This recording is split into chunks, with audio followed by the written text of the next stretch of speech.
Hello दोस्तों, स्वागत है आपका हमारे YouTube channel success in life पर। तो मुझे यह देखकर बड़ा ही अच्छा लगा कि आप सभी पढ़ने के बहुत ही इच्छुक हैं और हमारे साथ जुड़ा रहने चाहते हैं।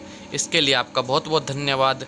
आपने हमारी वीडियो को इतना पसंद किया जो हमने पीछे आपके लिए भेजी थी, और इसको देखते हुए मुझे यह लगता है कि आप सभी जितने भी लोग इससे हमारे साथ जुड़ना चाहते हैं वह ज़रूर अपनी परीक्षाओं में, आगामी परीक्षाओं में सफल होंगे। तो इसी के साथ मैं नेक्स्ट जो क्वेश्चंस का सेट लेकर आया हूं आपके लिए, वह आप देख सकते हैं हमारे सामने 15 क्वेश्चंस लाया हूं, और 5 क्वेश्चंस मैं अपने अगली वीडियो में लेकर आऊंगा, क्योंकि 20 क्वेश्चंस का सेट था जो आंसर की थी। उसमें 20 क्वेश्चंस का सेट था, मुझे लगा कि आपको जो गद्यांश है वह आपको अलग से पढ़ाया जाए, क्योंकि गद्यांश में कुछ तथ्य ऐसे हैं जो आपको समझने बेहद ही इम्पोर्टेंट हैं, ताकि आप किसी भी प्रकार की समस्या को बाद में ना झेलें। इसीलिए मैंने सोचा कि उसको मैं आपको अगले वीडियो में लेकर आऊँ। तो आप उस वीडियो को पाने के लिए हमारे चैनल को अभी सब्सक्राइब करें, ताकि नोटिफिकेशन आपको जल्द से जल्द प्राप्त हो सके। तो शुरू करते हैं सेट को। आपके सामने पहला क्वेश्चन है, निम्नलिखित में से पक्षी का बहुवचन रूप क्या होगा। ऑप्शन नंबर 1 आप देख सकते हैं, पक्षियाँ, पक्षियों, पक्षीवृंद और पिक्षियों। ठीक है, आप यदि पढ़ेंगे तो आपको पढ़ते ही समझ आ जाएगा कि इनका जो पहला क्वेश्चन है उसका आंसर क्या होगा। पक्षियाँ कभी आपने बोला है शब्द, पक्षियों कभी बोला है आपने शब्द, या फिर पिक्षियों आपने कभी बोला है शब्द, या पक्षीवृंद आपने बोला है शब्द। तो आप देख सकते हैं कभी भी पक्षी को बोलने के लिए आपने पक्षी ही इस्तेमाल करा होगा, और आपने बोला होगा बहुत बार कि कितने सारे पक्षी एक साथ क्या कर रहे हैं, भ्रमण कर रहे हैं, या आकाश में क्या कर रहे हैं, उड़ रहे हैं। लेकिन आपने कभी भी पक्षियाँ या पक्षियों नहीं बोला है, पिक्षियों नहीं बोला है। वहीं जब आपने लगा दिया कितने सारे पक्षी एक साथ भ्रमण कर रहे हैं, तो आपने एक साथ एक पक्षी के लिए पक्षी ही लगाया, लेकिन एक साथ जो लगा दिया वह आपको क्या, ग्रुप को रिप्रेजेंट कर दिया आपने वहाँ पर। तो इसका जो उत्तर होगा यहाँ पर पक्षी वृंद होगा, यानी कि जो ऑप्शन नंबर 1 है, ऑप्शन नंबर 3 है, वह आपका यहाँ पर करेक्ट आंसर होगा पक्षी वृंद। ठीक है, आपको ये बहुत ही अच्छे तरह से याद हो जाएगा, आपके दिमाग में बैठ जाएगा कि आखिर इसका आंसर पक्षी वृंद क्यों बैठा है। यदि आपके सामने बाद में आएगा कभी, तो आप इसे आसानी से लगा सकते हैं। नेक्स्ट क्वेश्चन है, निम्नलिखित में से धेनु का बहुवचन रूप क्या होगा। धेनु आप जानते ही होंगे किसे कहते हैं, हम गाय को धेनु कहते हैं। तो धेनुओं, धेनुएं, गोएं या धनुएं।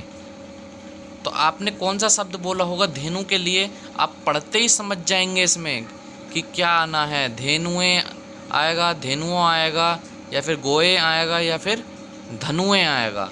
तो आप समझ गए होंगे कि क्या आएगा यहाँ पर आएगा धेनुएं।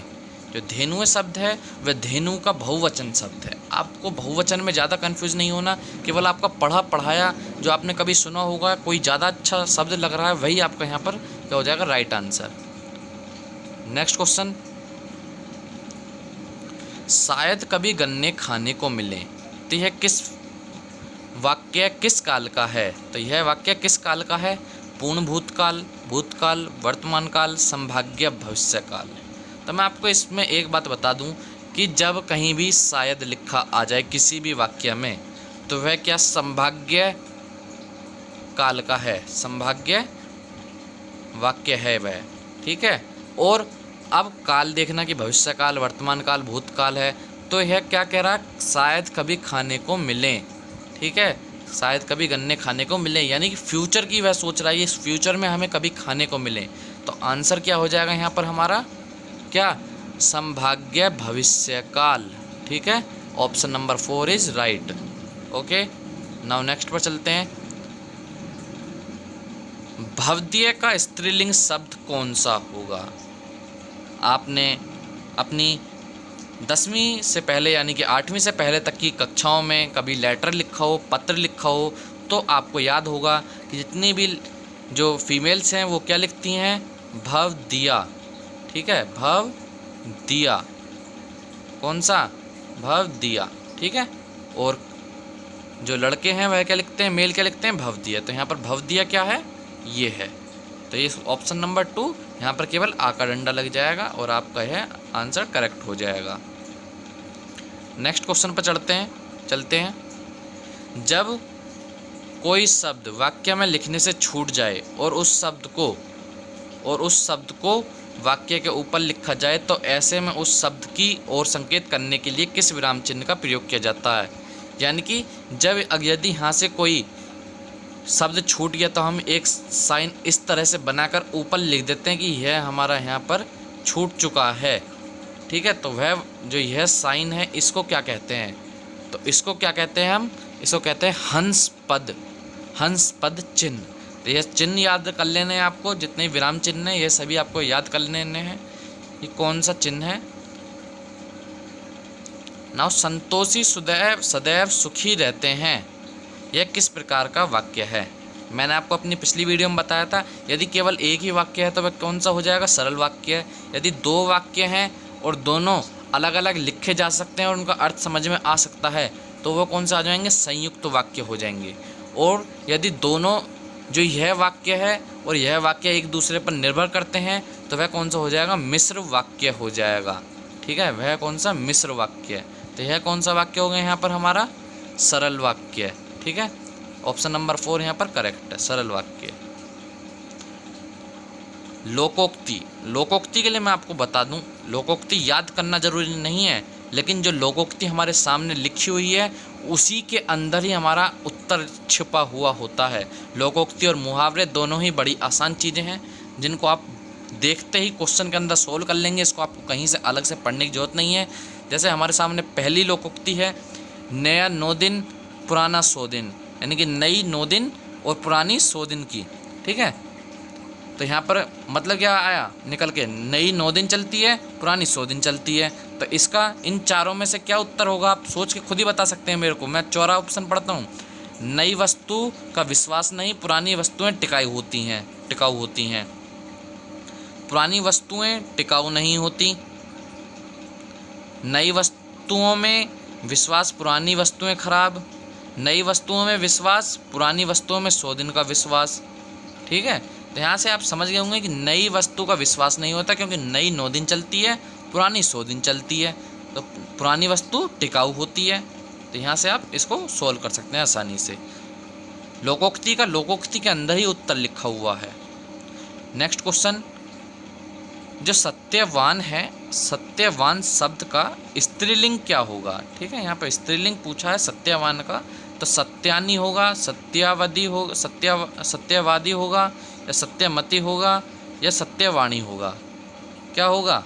तो वह होगा सत्यमती उसका right Uttar. Option number 3 is right. घर जोगी जोगड़ा आन गांव का सिद्ध, लोकोक्ति का अर्थ क्या है? तो मैंने आपको बताया कि लोकोक्ति का उत्तर आपको क्वेश्चन में ही दिख जाएगा। ठीक है, घर जोगी जोगड़ा, नहीं घर में जो है वह जोगी जोगड़ा है, और आन गांव का सिद्ध, यानी कि जो आन गांव है और पास का इलाका है, गांवों में उसकी क्या है? सिद्ध मानते हैं उसको। आन गांव का वह क्या है? सिद्ध है। और घर में क्या है? जोगी जोगड़ा है केवल। तो आप नीचे उत्तर देखिए क्या आता है इनमें से, चारों में से निकल के। स्वयं के निवास में सम्मान नहीं मिलता, स्वयं के निवास पर सम्मान नहीं मिलता, दूसरे गांव में सम्मान नहीं मिलता, या स्वयं एवं दूसरे गांव में सम्मान नहीं मिलता। क्या हुआ इनमें से? स्वयं के निवास में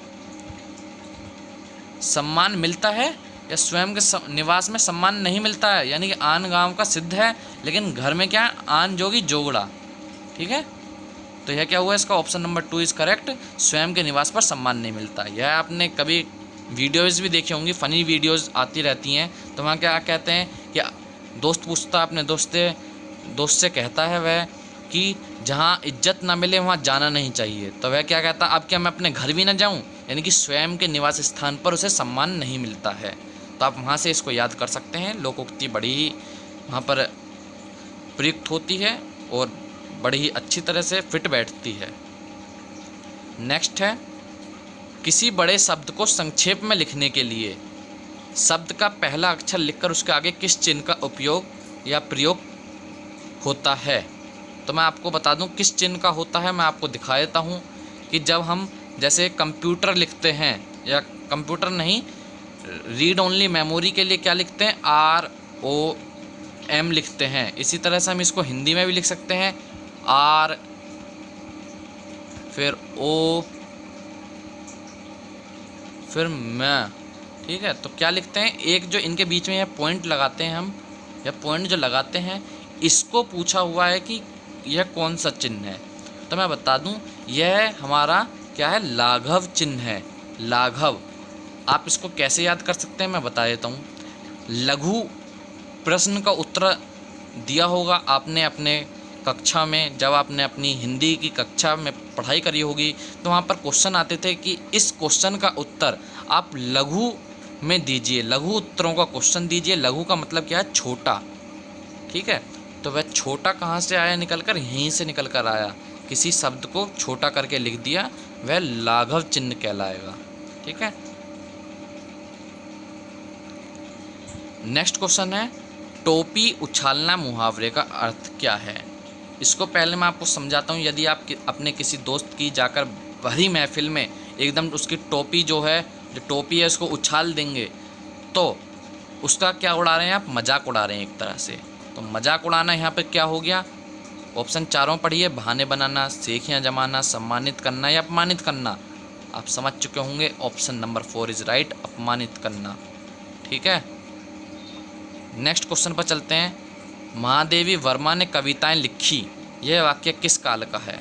लिखी यानी कि वह लिख चुकी है, तो किसका हुआ, पूर्ण भूतकाल, भूतकाल का क्वेश्चन है।